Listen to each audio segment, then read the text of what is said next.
그리고는 그 안에 살고 있던 유대인들을 다 쫓아버렸어요.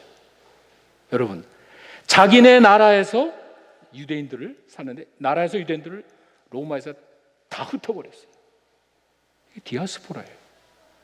전 세계에 흩어져 사는 유대인들을 주이시 디아스포라, 그때 이루어져요. AD 70년에 로마에서 와가지고 그 성전과 예루살렘을 완전 쑥밭을 만들었고 다시는 발붙이지 못하게 다 몰아버렸어요. 그래서 유대인들이 각처에 흩어져 살다가 거의 2000년이 지난 다음에, 여러분 아시죠? 1947년에 유엔에서 결정해가지고 다시 유대인들이 팔레스타인으로 몰려 들어간 거예요. 그리고 세운 나라가 커먼웰스 이스라엘.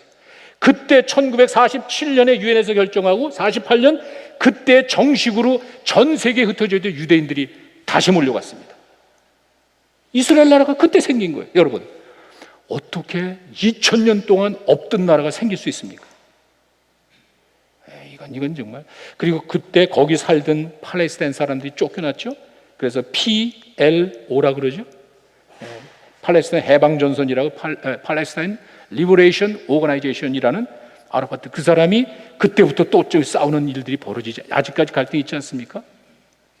그때 유대인들이 AD 70년에 쫓겨난 그 땅을 유대인들에게 다시 줬고, 팔레스타인 사람들은 자기네가 2000년 거의 가까이 살던 나라가 쫓겨나니까 또 그것 때문에 싸우고 하여간.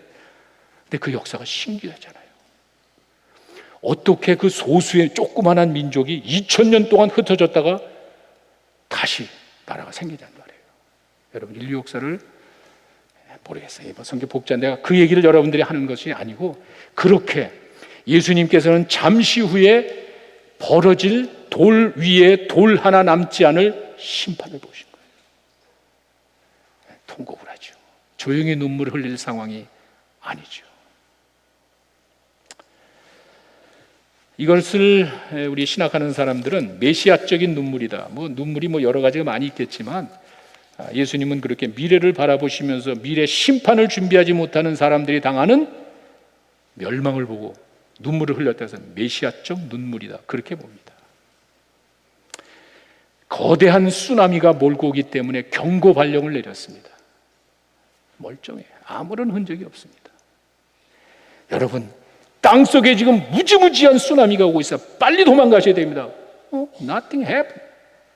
지금 내 눈앞에 아무것도 벌어지지 않으니까 그런 경고를 받은 사람들이 해변가에서 술 먹고 흥청망청 즐기다가 엄청난 재앙을 받는 그런 일이 있잖아요. 그랬을 때 그 마음이 어떻게 했어요? 안타깝기도 하지만 이제 그런 어이없는 그런 모습들인데, 왜 그런 일이 벌어지냐 하면 42절에 아까 읽어드린 본문 42절에 보면 눈이 가리워졌다. 그 말이 참 정말 참 묘한 것 같아요. 평화의 길이 없는 게 아니에요. 사람들이 멸망당하는 것이 갈 길이 없어서가 아니에요. 평화의 길을, 방법을 몰라서가 아니에요. 왜 그러죠? 눈이 가린 것뿐이에요. 지금 내 눈을 가리고 있는 것만 제거하면 보인단 말이에요. 왜? 팩트니까. 지금 내 눈을 가로막는 이것만 제거하면 얼마든지 볼 수 있는데 그걸 보지 못하는 거예요. 왜? 내 욕심이 가리고 있는 거예요. 참, 그거 보면은요, 지금 우리가 사는 모습이 정말 얼마나 안타까운지, 내 자녀의, 사랑하는 자녀의 그 모습뿐만이 아니라 세상 모든 사람들을 향한 우리들의 마음이 그래야 되지 않을까, 그런 생각이 들어요. 예루살렘을 향한 예수님의 탄식은 마태복음 23장 37절에도 나옵니다. 그때 표현이 암탉이 새끼를 이렇게, 병을 이렇게 가슴에 품고 있듯이 그렇게 표현을 해요. 예수님이 예루살렘아, 선지자들을 죽이고 너에게 파송된 자들을 돌로 치는 자여, 암탉이 새끼 날개 아래에 이렇게 보호하듯이 그렇게 자기 새끼를 보호하기 위해서 감싸는 그런 모습으로 했는데도 선지자들을 죽이고, 지금 우리 모습 아니에요. 그냥 편하게 즐겁게 사는데 왜 자꾸 그걸 죄라고 이야기하냐는 말이에요. 내가 인조해하면서 만족하면서 최고의 선으로 생각하는데 그게 왜 잘못됐다고 이야기하냐는 말이에요. 죽이잖아요. 반대하는 정도가 아니잖아요. 기독교가 핍박을 가장 많이 당하는 나라가 미국이에요. 그 사실 아세요? 그런 것들을 영적으로 바라보는 주님의 마음은 정말 찢어지는 거예요. 이렇게 현재 만족하며 내 욕심에 이끌려 사는 사람들을 바라보면서 통곡을 하시는 거예요. 제가 오래전에 내시빌에서 목회할 때 그 지역에 아주 좋은 대학이 하나 있습니다. 밴더빌트 대학이 있는데 그 밴더빌트 대학에 칠드런 하스피털이라 아주 좋은 아이들 병원이 있습니다. 주로 아이들 그 백혈병과 꼬마들 그 암을 치료하는 병원이에요. 칠드런 하스피털. 제가 가끔 이제 신방을 가는데 한 번은 갔는데 이 보호막이라 그러죠. 백혈병 걸린 아기 때 보호막에 감싸여서 노는 아이들이 그렇게 눈에 보였습니다. 이들이 장난감 가지고 신나게 놀아요. 재미있게 놀고 있어요. 저랑 같이 간 부모의 얼굴을 보니까 뜨거운 눈물이 쏟아지는 거예요. 이 아이는 그러니까 부모가 보고 있는 걸 모르죠. 이 아이는요, 보호막 속에서 장난감 가지고 재미있게 울면서 히닥거리면서 놀고 있습니다. 그 아이의 미래를 바라보는 부모의 마음은 찢어지는 거예요. 눈물을 흘리는 거예요. 통곡을 하는 거예요. 바로 그 모습이에요. 주님 마음 내게 주소서. 내 안에 선한 것이 없습니다. 부패하고 완악하고 어리석은 내 모습을 제하여 주시고 나에게 부드러운 마음을 주셔서 주님의 심정 가지고 살게 하시옵소서. 사람들을 불쌍히 여기는, 현실을 직시하고 미래를 내다볼 수 있는, 현실을 제대로 좀 평가하고 미래를 준비할 수 있는, 사람들을 불쌍히 여기는 그 마음을 나에게 주시옵소서. 우리들의 기도가 되었으면 좋겠습니다. 기도하겠습니다. 우리 잠시 기도하는 시간을 좀 갖겠습니다. 여러분, 믿음은 말씀에 대한 반응입니다. 믿음이 들음에서 나고 들음은 그리스도의 말씀이라고 했습니다. 오늘 주신 말씀에 여러분 어떻게 반응을 보이시겠습니까? 그게 믿음입니다. 내 것으로 만드는 거예요. 하나님의 말씀에 대한 반응이 믿음입니다. 그 믿음의 행함이 없으면 아무 소용없는 죽은 믿음입니다. 어떻게 하시겠습니까? 주님, 내 안에 선한 것이 없습니다. 나에게 주님의 영으로 새롭게 하여 주시옵소서. 진심으로 고백하며 기도하시기 바랍니다.